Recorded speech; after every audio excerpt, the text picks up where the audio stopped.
Well, good afternoon, everyone, and thank you all for joining us for this emergency meeting on the plight of the Uyghurs.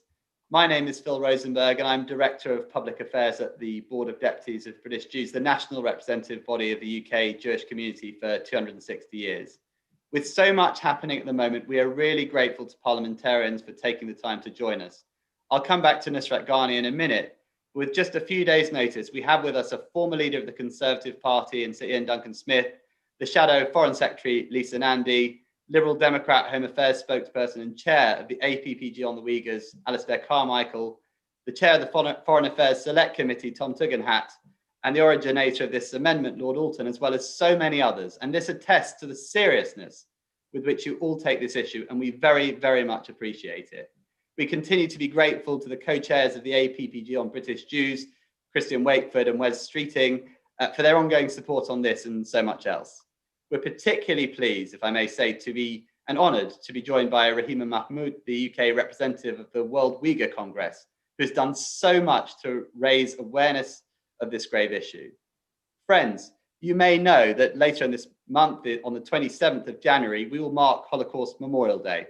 Many of you actively support this, and I would encourage you to continue to do so when it comes around again this year. And you will understand that as a community, we are to consider comparisons to the murder of 6 million Jews and many others by the Nazis. You'll understand the reasons for that. But even so, the Board of Deputies President, Marie, when she wrote to the Chinese ambassador here, said, "Nobody could fail to notice the similarities between what is alleged to be happening in the People's Republic of China today and what happened in Nazi Germany 5 years ago. People being forcibly loaded onto trains, beards of religious men being trimmed, women being sterilized, and the grim spectre of concentration camps. Every year on Holocaust Memorial Day, we say, never again. And yet it has happened again, over and over again, in Cambodia, in Rwanda, in Bosnia, in Darfur, and now it appears in Xinjiang, China. As we see this devastating reality, we at the Board of Deputies of British Jews have to ask, what choice will Britain and the world make this time?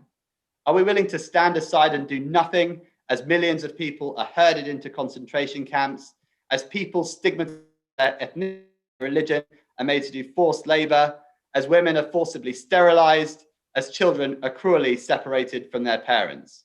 Will we leave the door open to potentially striking a preferential trade deal with the perpetrators and saying business as usual? Or will we oppose this with every means at our disposal? And I want to stress, we are not against China, we're not against the people of China, we're not against the peaceful rise of China. We are genocide. It is not too late to act. Together we can make the Chinese government very much aware that should they continue in this way, there will be international consequences. Next week, when the bill comes before the House, we would urge you to take a strong lead for Britain that the world can follow. We urge every MP listening to this to use your vote to support the amendment to the trade bill. And we urge the UK government and all parties to listen to the very many MPs across the House who support this amendment. As the great Rabbi Hillel taught, if not now, when? I'll now hand over to Nusrat Ghani, MP for Weldon and the godmother of the amendment in the House of Commons, who will chair this discussion. Thank you, Nusrat. Thank you so much, Phil. That was such a powerful introduction, and I must put on record our gratitude to the Board of Deputies for hosting this event and being so forceful in showing your support for what we're trying to do. If I am the godmother of this amendment, then Ian Duncan-Smith and Bob Seeley are the joint godfathers of the amendment, and Lord Alton has given birth to the amendment. So there's a lot of people to thank, and I will introduce them shortly. I think most people listening will think this is a no-brainer, but often the simplest things to do in politics when we're trying to legislate can become incredibly complicated. So for all of those listening who are members of Parliament, or all of those listening who can lobby their MP, the point we're trying to make is that next Tuesday, the Genocide Amendment will return to the House of Commons in the trade bill, and we need to have enough people supporting this amendment. The amendment is quite simple. We're entering a new phase for our country's history, and as we start establishing our own trade deals, we need to make sure we're starting off in the right place morally as well as ensuring that we're doing the best trade deals that we can for our country. We have previously relied on the United Nations to investigate and decide if a genocide is taking place, but many people listening will know that the United Nations does not have the ability to do that because of a number of countries who can veto those investigations taking place. So the amendment is quite neat. It basically establishes a high court situation in the UK that those people that reach the marker are being able to put their case forward can have it investigated. It is such a high threshold to reach a decision on genocide. It's right, it's done by the legal experts. Those legal experts can then provide that advice to government, and government can then take that forward. This amendment does not stop any trade deal. It does not stop the Foreign Office or the Department of International Trade doing what they need to do, but it drops a little pebble in a very large lake and says we need to stop and think about who we are trading with. Often colleagues will say the issue is too big. It's taking place in a country so far away. But the point is we are consuming goods that are made by the Uyghur in prison camp circumstances. So it impacts us here right now in the UK. And it's very rare that you have a bill and for that bill to be perfect for an amendment to allow us to start this process going forward. So I have to introduce a number of speakers before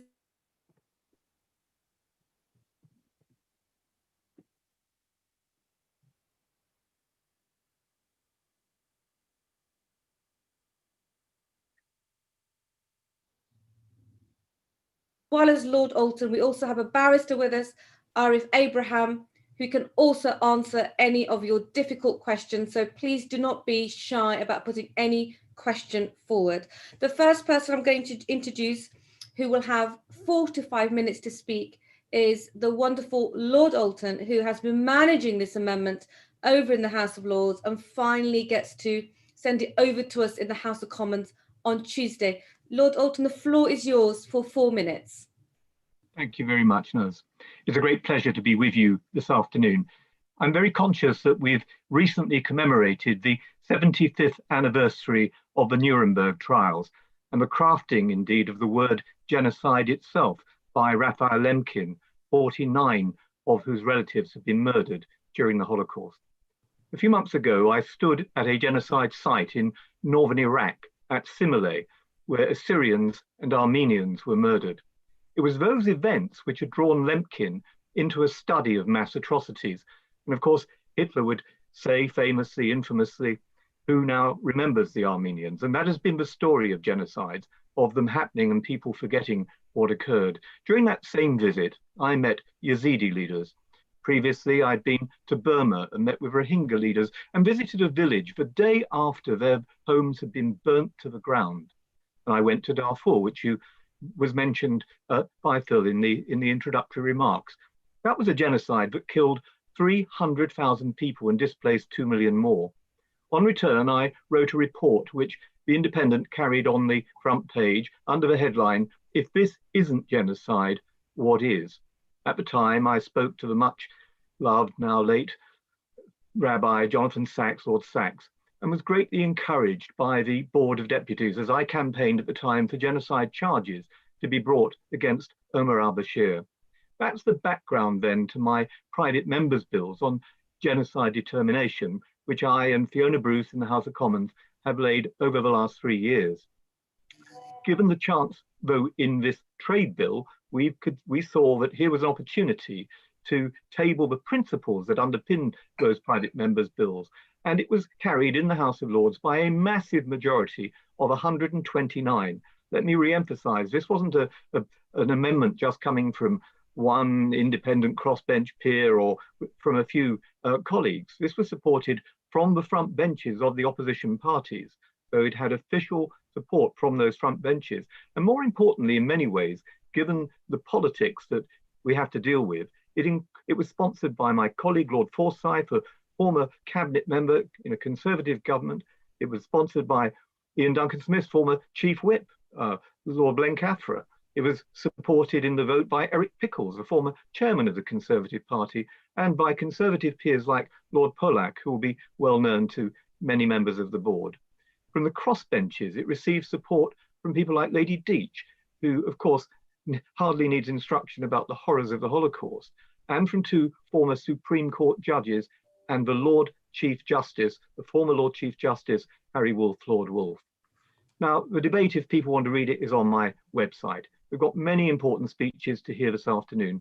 So let me just conclude by saying that for too long, governments of all parties have refused to name the crime above all crimes, genocide, for the crime that it is. And as you're right, the threshold that has to be demonstrated is an incredibly high one.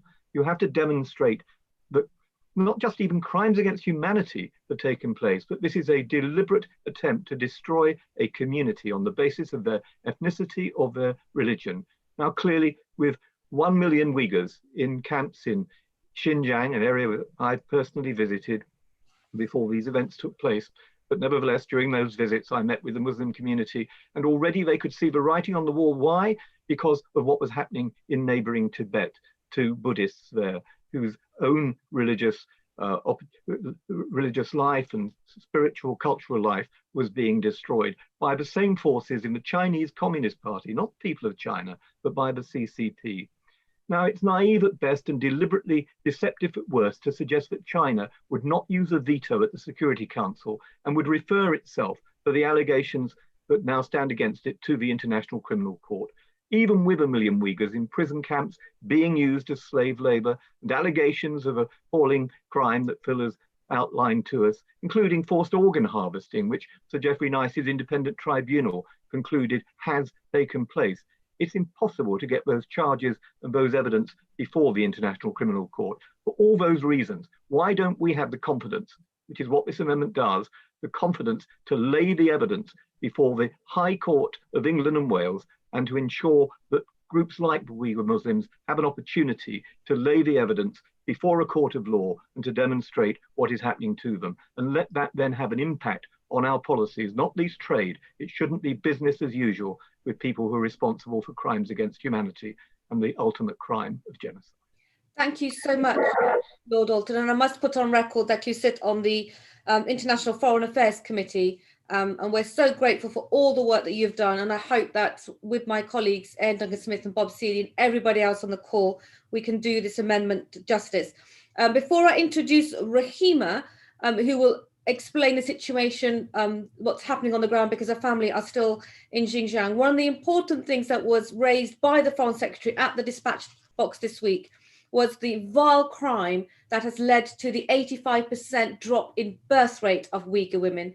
Now, if there was any marker of genocide, it is a situation like that, where a generation of Uyghurs just are disappearing from the landscape. So Rahima, if you can hear me, if you could possibly contribute for about 5 minutes. Thank you very much. And it's a privilege for me to speak at this event. As a director of the World Uyghur Congress UK, I am pleading to you to support the amendment. We, the Uyghurs diaspora, desperately need a judicial decision regarding what is happening to our friends and loved ones in our homeland. And as governments repeatedly tell us that without this cannot fulfill their obligations on the Genocide Convention without any court determination. And this week on Tuesday, The Guardian published one of the camp survivors' testimony, Gulbahar Haitwaji. And this is what she said: "They had tortured my body and brought my mind to the edge of madness. Women like me who emerged from the camp are no longer who we once were. We are shadows, our souls are dead." Now, I'm also working on another news report with the BBC, and this is a testimony from Tursunay Ziyavuddin. I will just read out one part which is absolutely horrific. "The second time, it was after a week had passed, they took me there. Ah, my life. Perhaps this is the most unforgettable scar for me forever. I don't want the words to spill out from my mouth to tell anyone. It is so difficult for me to talk about it. I wish to forget even to think about it. But because I think that our entire fellow countrymen might be subjected to it, and I know I am a finished person. There was 3 men, not 1, 3. They did whatever evil their mind could think of, and they didn't spare any part of the body. They bit everywhere, leaving horrible marks to the extent that it was disgusting to look at. And I experienced that 3 times. Almost everyone in the camp, all the women are subjected to it. And I worked as a consultant and translator for the documentary Undercover China's Digital Gulag. And I was horrified when the Chinese official, when he was asked whether he felt Uyghurs' human rights were being violated. And he responded by saying, they don't have human rights. It is not about violation, they just don't have human rights. So we know that, I'm not going to repeat again, what is happening is not a secret anymore. Uyghurs, whether we're living in our homeland and like myself living in a free country like in UK, suffering, and by telling the story that I am putting my loved ones in great risk. And people like Tursunay, she's also bravely talking about her most terrible experience because she believes that the world will act if she tells the world. Therefore, I believe that this is a least that people can do.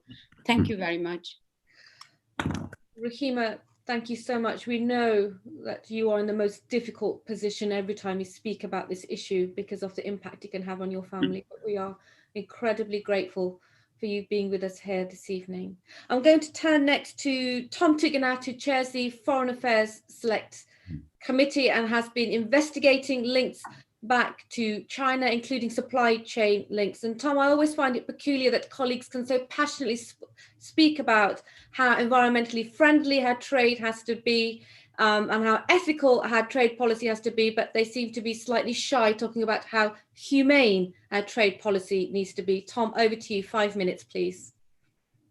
Thank you very much, Nuz. It's a pleasure to be back with you, as you were a wonderful member of the Foreign Affairs Committee. So your presence is very welcome as we're looking into Xinjiang goods in UK markets. This is something that many of us have felt very strongly about for a long time. As you know, the Foreign Affairs Committee has been looking at the way that autocracies and dictatorships try to influence democracies in many different ways. We've looked at dirty Russian money. We've looked at academic freedoms being infringed by things like the Confucius Institute and indeed by the Chinese embassy officials in the UK. But perhaps the worst way in which we can be brought down to the level of the tyrannical states is by finding ourselves complicit in these awful crimes. Now, many years ago, 2 centuries ago, it was not uncommon to find that sugar bowls were painted red with blood to remind people who took sugar where it came from, the slave fields of the Caribbean. And today, it would be right to remember that Chinese cotton comes with the mark of Cain as well, and the mark of blood. Now, there was a time many years ago, in the early 1800s, mid-1800s, when we spent 2% of our national budget on fighting slavery with the West African Squadron. Today, it's a much lower price, but we know that the price is paid not by us, but by people in Western China. So this is an opportunity, I think, when the UK really must make clear its opposition. I hope very much the government listens, and I hope very much that we make the changes that we need to ensure that goods that come from slave states and slave production are stopped long before they arrive at our border, because the idea is not actually to stop the goods arriving. It's to stop them ever being produced. It's to close the production, not to close the market. So this is an opportunity for us to make a stand not about us, in fact, not really even about the United Kingdom, but about the production of slave goods that are now sadly becoming too frequent again. So I'm delighted that the Board of Deputies, an organisation that has stood for human rights and for the rights of minorities, not just the Jewish faith, but minorities all over the world for many, many years, is making this stand again. I'm sorry to say that we are fighting slavery in the UK again for the first time in hundreds of years. But this is an important battle, and one that has come to, sadly, many shops and many homes in the UK without anyone's knowledge. So raising awareness, resisting purchase of slave goods, and making sure that our government stands against it, I think, are very important things for us to do now. Thank you. Thank you so much, Tom. We're incredibly grateful for your support. And next I come to the Right Honourable Sir Ian Duncan Smith. And as I said earlier, if I'm the godmother, then Ian, then you must be the godfather, and you definitely look like that tonight. Thank you very much indeed. It is a huge privilege to be here actually at this. The truth is that it's a privilege because I see around us all those who have spoken. I want to come back to that, but also I see Lisa Nandy, I see Alistair Carmichael, I see, of course, all the others that are there, and of course Lord Alton, all from different parties. No party owns genocide, and nor should it be a party political problem. So the government should not see this in terms of party politics. They should see it in terms of right and wrong. It's a very simple choice, but a complex decision. And so on that basis, it's worth reminding ourselves, I think, agreeing with everything that has been said before, that it was a Jewish lawyer, Raphael Lemkin, in 1943, who coined the term genocide. In his case, it was genus from the Greek, meaning race or tribe, and side, which is to kill from Latin. So although the Holocaust was not the only time on record when genocide has been practiced, that definition in 1943 always brings us back to the concept of the Holocaust, because it was the first time that any such event could be so termed. And on that basis, I want to hugely congratulate, in this particular case, how difficult it must be for Rahima to be here and to constantly promote this. My heart goes out to you. You spoke movingly for everybody. And you said something which touched a nerve. It took us back to the 1940s. You said that the Uyghurs, it was said that the Uyghurs by the Chinese authorities had no rights. They had no rights. That reminds me of the way in which the Jews were treated in the 1940s as termed as Untermensch, people with no humanity. So what you did to them didn't matter. They were just so much vermin to be treated as such. And that, I think, is what is going on. And so I simply say to my colleagues, on Tuesday, for I think it will be Tuesday, when this bill returns, you face a very simple choice. The government says at the moment, as all governments do, not this, not here, not now. So the answer to that is to ask them this question: exactly what, where, and when? When is it right to make a stand? When is it right to say that we have another bill coming down the road, or something else that will happen, or we will generate something? The answer is, we need this. This is past. It's from the Lords. It's coming to us. And we must decide simply whether we think this is such a crime that it now needs to have a court for the first time ever, a domestic court admittedly, judge it. Who is going to get that judgment if we don't start that? And I know that others will follow suit. Others will follow suit. And so we need to make that choice. And if I could just end by reading this to anybody who may or may not remember this from Pastor Niemöller. First, they came for the socialists. I did not speak out because I was not a socialist. Then they came for the trade unionists.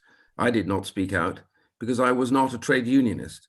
Then they came for the Jews. I didn't speak out because I was not a Jew.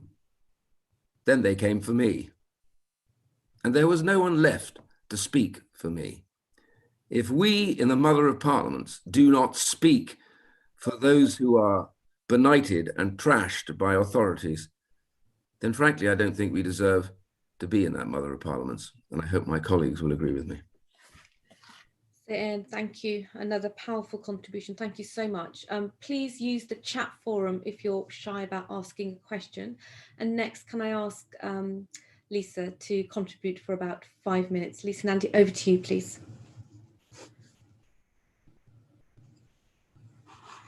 Here we go. Sorry, I was just trying to unmute. It wouldn't be a Zoom call, would it, without someone failing to use the technology properly.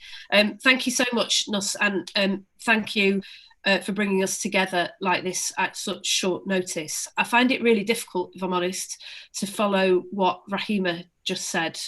I find it really, really upsetting to listen to the testimony of those like you, Rahima, who've got family who are going through this at the moment, and particularly the very powerful testimony that you just read out about people who have survived this process but have come through it utterly, utterly changed. And I just feel that it's very difficult to find the words to follow that, but we owe it to those people to try.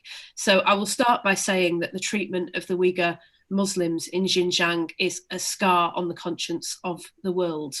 And that was brought home to me very powerfully on 2 occasions last year. The first was when I had the opportunity to meet Rahima for the first time and to hear the harrowing, heartbreaking reality of the systematic persecution of the Uyghur in Xinjiang, the forced sterilizations, the forced labor and other atrocities.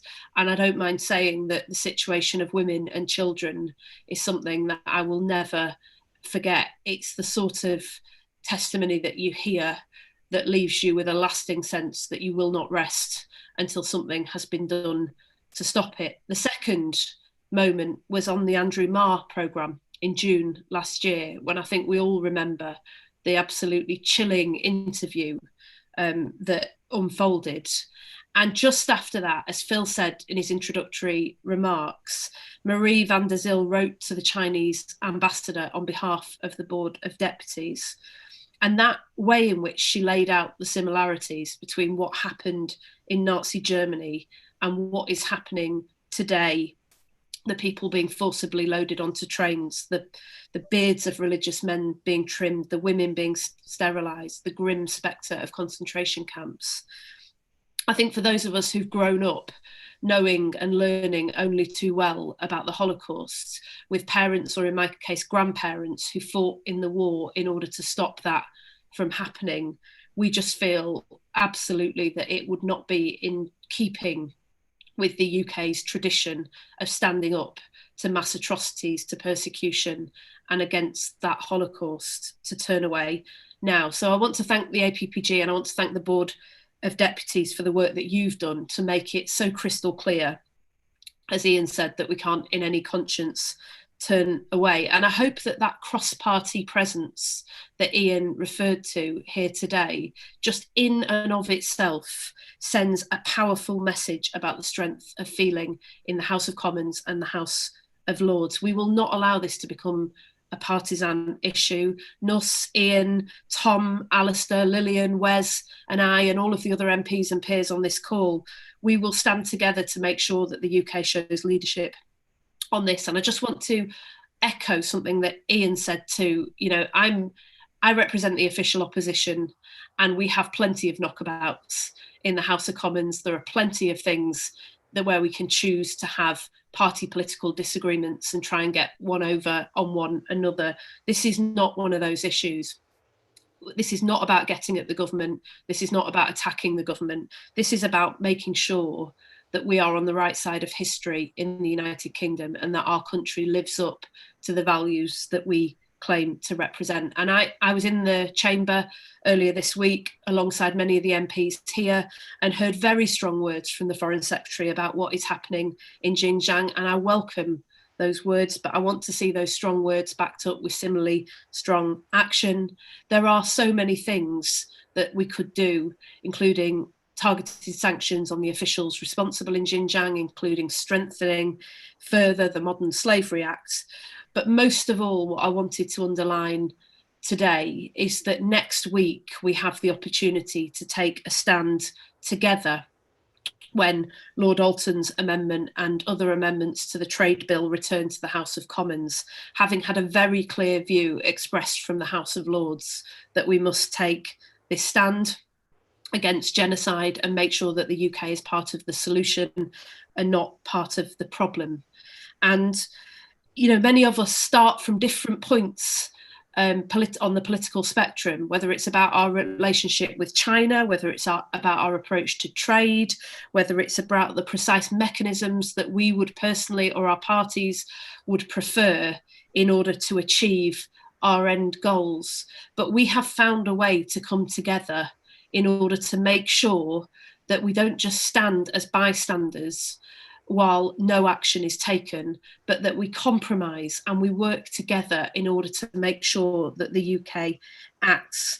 So to end with the words of the Chief Rabbi last month, writing about the plight of the Uyghurs, he said, "Let no person say the responsibility lies with others." And next week, I think it's incumbent on all of us from every political party to lay aside whatever differences that we may have and make sure that the UK is on the right side of history. The responsibility doesn't lie anywhere else. It lies with us all. Thank you so much, Lisa, and thank you so much for working with all of us on our side of the house and ensuring that we get as many people going through the right lobby next week. I'm going to now turn to the Right Honourable Alistair Carmichael, who also co-chairs the APPG on Uyghur. I can't see you on my screen, Alistair, but can you hear? I'm here. Go for it, Alistair. You've got 5 minutes maximum. Okay. Well, thanks, Nuz, and thank you to the Board of Deputies for bringing this event together. And as others have said, the lead that you have given in bringing attention to the plight of the Uyghur people. You really need to be deaf, dumb and blind not to see the parallels with the Shoah. But like others, I would always be enormously cautious about going into that territory. And I think it's right that we should be so. But for you to take the lead and to give the example that you have done just has been of enormous significance in this cause, and all credit to you for doing so. You know, I was reflecting as I listened to Rahmina that on the circumstances in which I became involved in this, and it was a couple of years ago now that we set up the all-party parliamentary group on Uyghurs with myself and Yasmin Qureshi, and it has been quite remarkable to see the way in which that has grown and blossomed, and it has become a genuine all-party effort.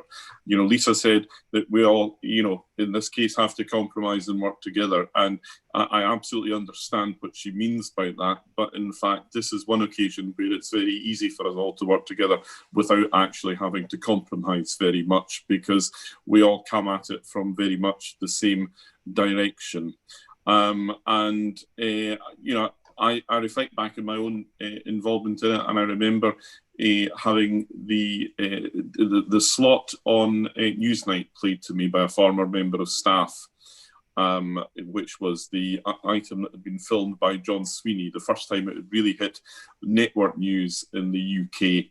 And as is so often the case, the question is not then how, you know, why should I be involved in this? It is rather, how, knowing what I now know, could I possibly not be? So it's for that reason that I've become involved. I stay involved, and I will be involved until this dreadful wrong is recognised and tackled in the way that it absolutely has got to be. David Alton has done us all an enormous service by promoting his amendment in the House of Lords. I know that my Liberal Democrat colleagues and I will be there with you when it comes to a vote in the House of Commons. And I hope that that will then be the start of a process which will bring to us the ultimate goal that we seek to achieve here. An end to what we know is an emerging genocide and the freedom and human rights of the Uyghur people. Thank you, Nuz. Thank you so much, Alistair. And we're going to open it up into a discussion shortly. And as I said earlier, we have Arif with us who can help with any legal questions, technical questions, or any rebuttals that you may have had from within the party or outside the party. But before I do that, we're going to go to Christian. Christian Wakeford is the MP for Bury South. Christian, I hope I pronounced that okay. Christian, thank you so much for your support. I know it's not easy when you're elected to office. There are so many issues for you to get involved in, and we're so grateful that you're here helping us with this issue. Christian, do you want to reflect on what's been said? And you've got about 4 minutes. Thank you. Yeah, thank you, Nuz. I'd correct you slightly and say it's Bury South, but other than that, that's fine. Like you said, it's always a minefield as a new member to know when, where, and how to kind of make that stand. But if you can't do it on a matter of this severity, are you in the right field? Obviously, we are approaching Holocaust Memorial Day. And the theme for this year, as I said in the chamber the other day, is to be the light in the darkness. And it is time that we, as the UK government, as parliamentarians, be that light in the darkness. But that is more than just saying strong words. That is actual taking serious action. The forced sterilisation, the forced removal of people, the internment camps. This is ethnic cleansing. We can't afford to mince words, and we have to say it for what it is, and that is genocide. And I think, as was said before, we should have learned the lessons from 75 years ago. Unfortunately, we have failed to learn those lessons, and there have been many more atrocities since then. But we need to take that stance now for what's going on in the Xinjiang province. So like Lisa said, sanctions do need to take place, but they need to be meaningful, hard-hitting sanctions. We saw the Chinese ambassador the other day for the United States, not even denying what's going on, but appearing to celebrate the work they are doing in Xinjiang. And that, if it didn't send shivers down your spine, it certainly did for me, and certainly sent a very strong message that either they are completely immoral as to what they're doing, that they can't see it's wrong, or they just don't see there being an actual problem. So I was asked recently in both the Limud conference a couple of weeks ago and at a local Shaw discussion group, what can MPs do? How can MPs help? And the truth is, most MPs probably don't even know this is a full issue. It's not in the mainstream media on a daily basis. Most MPs probably don't receive correspondence on a daily basis regarding what's going on with the Uyghur. So to me, it's much more of a concern. It's not just affecting our Muslim communities, our Jewish communities with the memory going back to the Shoah. It is a hard-hitting message that we all need to learn from. We all need to take action, and we need to stand up. So my message to everyone, no matter what community you live in, no matter where in the UK you are, speak to your friends, speak to your member of parliament, speak to whoever you can to make sure that as many people know about these atrocities as can do. And then obviously we don't have a hard decision to make on Tuesday. We have the right decision to make on Tuesday. And that is by saying, actually, we are open to trade. We are not against China and the Chinese people. We are against a corrupt regime which is committing these atrocities on a daily basis. So whilst many colleagues will be going through the I lobby to be supporting this amendment, I too will be one of those, because this needs to be the message we send, that enough is enough and we are taking this seriously. So I'll end it at that, trying to be as brief as I can, Nuz, because all we can do is do the right thing. Christian, thank you so much. And for those people that aren't involved in politics, it's incredibly difficult if you're newly elected to do what Christian's going to do, which is walk through the lobby with us, because it's just, it is tricky going forward. So Christian, we are incredibly grateful. I can't see anyone's hand raised. Because I can't, I'm going to ask the first question of Arif, but I can see lots of MPs on the line, so please raise your hands or put something in the chat box. Arif, there is some concern. What we're doing, we are outsourcing something, and the courts will be full of vexatious claims, and trade deals will be basically stuffed. Arif, can you explain the system so people can have confidence that this isn't going to stop any trade deal in track, and it have to be quite a high marker to have any claims investigated? Absolutely. Thank you very much, Nus, and thank you for also inviting me here to speak. The way this amendment operates is actually very precise, and it's very clear in what it's meant to do. What it is a group of interested parties, victims and survivors, may make an application to the High Court of the UK. That application is conditional in having a trade agreement in place. Now, what happens is once an application is made, nothing happens to an underlying trade agreement. Basically, the High Court will look at the application and consider, firstly, whether it meets an applicability test. So, vexatious claims get thrown out like all other cases get thrown out of a court. If you can't substantiate the claim, it's not going to get past the first hurdle. If it gets past the first hurdle, some of the speakers have mentioned that genocide is a very difficult test to meet. And so you would have to marshal a considerable amount of evidence in order to meet the test for genocide. If you were to meet that test, then of course the High Court can make a preliminary determination, and that determination is then considered by the government. So during this whole process, there's no stage at which a trade agreement is affected during that process. It's only if there's a positive determination that a trade agreement would have to be considered for withdrawal by the government. Arif, thank you. One of our colleagues had a question. You basically answered it before they could raise it. If they can indicate to me if they want to come back on anything, that would be great. Imran, do you want to contribute anything, or do you have any other concerns that you need, or anything else you wish to say, Imran? I've got no questions, because I'd be completely and utterly blank as to how anybody could question the worth and merit of Alton's amendment, and how on earth, as Sir Ian had mentioned, how on earth any parliamentarian worth his salt could be content not to support this amendment and being the mother of parliaments. So I will be joining Christian and hopefully many colleagues from both sides of the House on Tuesday in supporting this amendment. And I think that any fair-minded person would feel compelled to do the same. Thank you so much, Imran. I think concerns were raised about the power of investigation, but the courts can only do a legal analysis about convictions and punishment, but they're also unfounded as well. This is just a legal analysis, and then presenting that to the House to see how it wishes to take that forward. Andrew, you haven't raised your hand, Andrew Lewer, and I'm anxious that you may not wish to speak, but if there's anything technical or any anxieties you have, do you want to maybe raise them now, or nod if you don't want me to come to you?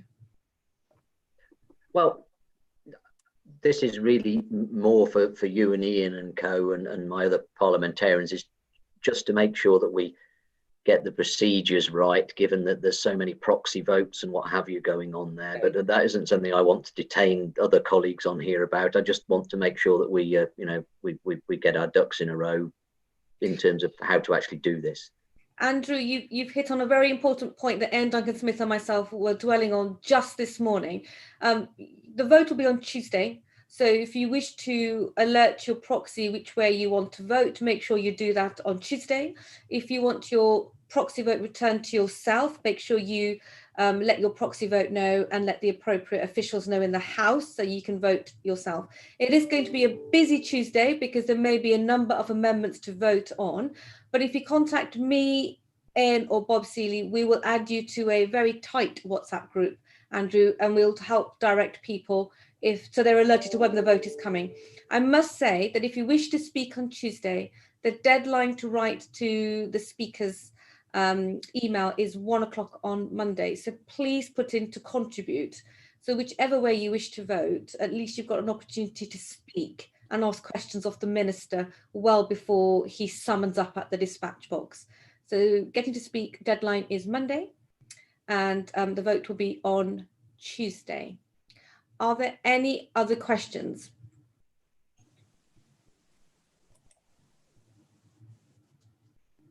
Gosh, everyone seems to be no questions, which I'm a little bit surprised about. I'm going to allow Ian Duncan-Smith to say a few words before I hand back over to Phil.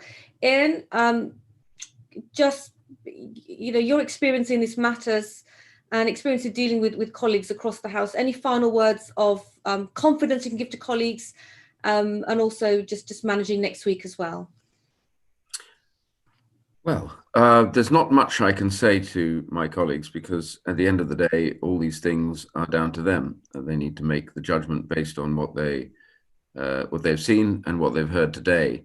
The only comment I would make is that all governments always tell MPs, backbench MPs, that it is not the time for this, that there is going to be another vehicle coming down the road, which they can't see because it's just over the back of that hill, but it will be coming down the road. And that will, of course, be the right vehicle for this.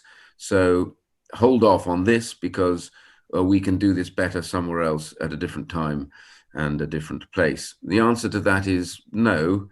When there is something like this, you get one shot at it. You get one chance. And I only simply say to the question, it's people's own independent opinion, but I simply say to everybody, you get one chance at this. And when you wake up the following day and it didn't go through, then I don't think you particularly want to ask yourself the question, why did I not get it through? The answer is, as has been heard already by Arif and others, this makes sense. This is a very high bar, but it gives, what is the significance of it? It sends a signal around the world that those who are persecuted and oppressed will be able to find their day in court and will be able to bring that oppression and that ghastliness to the notice of the judiciary and through that to those who govern on our behalf. And then maybe, we just maybe, will have started a process that says this will never, ever happen again, and you will not get away with it. If that is what we do, then we'll have done something good. Thank you so much. And a number of people have indicated, does Tom want to speak? Tom Randall, but Tom Randall and I are WhatsApping, so I don't think he's going to want to contribute. We're chatting. You can, Tom. Tom, forgive me. Would you like the floor? Can somebody unmute Tom Randall, please? Great. Well, that's been great. Thank you for the briefing. I will confess I haven't looked at the detail of everything yet, so that's been a really good introduction to this subject. I suppose one question, a bit of a sort of counterfactual that comes to me as I've been listening to this. Had this legislation, the amendment that we're discussing, had it been in place for the last few years, let's say, are there any other circumstances in which it would have been applied, do we think? I'm just sort of trying to think of sort of practical examples of where it may or may not have worked, aside from the current examples in China that we've been discussing. Well, I mean, I can hand over to Lord Alton and Arif in a moment, but Tom, it's such a high threshold to reach genocide. And I think what's remarkable on what's happening in Xinjiang is that the evidence is mounting mostly because the Chinese state keeps promoting what they are doing. And it also, we're complicit because the products that are produced by the slavery ends up here on our, we're surrounded by it. So it's not a situation where previously genocide took place somewhere else and did not touch us at all. But unfortunately, it impacts us right here, right now. But I see that Lord Alton's unmuted himself. So Lord Alton, would you like to say a few words? Well, Tom asked a very good question. And one example I would give, I referred to it in my remarks earlier on, but it's in parenthesis, and that's the situation in Burma. And I think it's a very good example where we would have been able to do more the moment we saw the signs of genocide emerging. Our failure to act there, I'm vice chairman of the all-party group on the Rohingya and the all-party group on Burma. Our failure to act in those circumstances has led to 700,000 people having to flee out of Burma, mainly into Bangladesh, but other neighboring countries. The sight of people in rickety boats on the Andaman Sea or being caught up in the most desperate conditions imaginable, I think fills us all with horror. The Magnitsky powers that the Foreign Secretary has introduced, and I strongly welcome that, has enabled us at last to target one or two of the individuals concerned. But we could have acted, should have acted. We could have put this before the High Court of England and Wales. There was enough evidence which had emerged, and immediately we would have declared that this is a genocide. Now, the effect that would have in the world would have been phenomenal. And I want to see global Britain. I want to see this country standing up for the values that we care for. We are a great liberal democracy. Our institutions are something we should be enormously proud of. And I'm sure that if the evidence about the Rohingya had been laid before our judiciary, then they would have arrived at a determination. So they would have had, as Ian put it a few moments ago, their day in court. So I think that's one good example.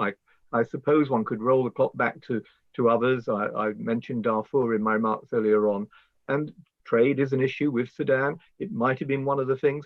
We could have moved earlier, but I think Burma is perhaps a better example, and certainly very relevant as far as the Uyghurs in Xinjiang are concerned. Thank you, Lord Alton. That's useful, thank you. Arif, is there anything else you want to raise? I think there may be concerns that people may believe that so many cases may start coming forward, and the UK courts may be a place for lots of other people from other countries bringing cases forward too. Yes, I mean, of course, the UK has dealt with all sorts of claims emanating from all sorts of places for a very long time. And that argument could be literally used with any area of law. I mean, from housing to immigration, you can say that the courts will be flooded by claims. But of course, our courts and our judges are equipped to deal with applications and dismiss the irrelevant and ones that have no basis from the ones that have a real basis. Tom's obviously referred to past precedents, and Lord Alton has rightly mentioned the case of the Rohingya. Now, the case of the Rohingya is really emblematic, because actually this is a case where actually a third state, Gambia, has brought Burma before the International Court of Justice.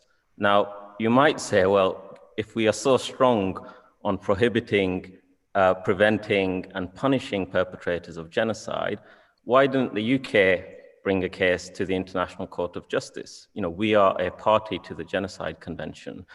And so there is that mechanism, the International Court of Justice. However, you can't use the International Court of Justice as a dispute resolution mechanism if there's a reservation to the convention, and you can't use it also unless a state refers another state to the International Court of Justice. If you've got a reservation, you're completely precluded. So Burma is an exceptional case where there was no reservation on the convention, and another state, a third state, was willing to refer it.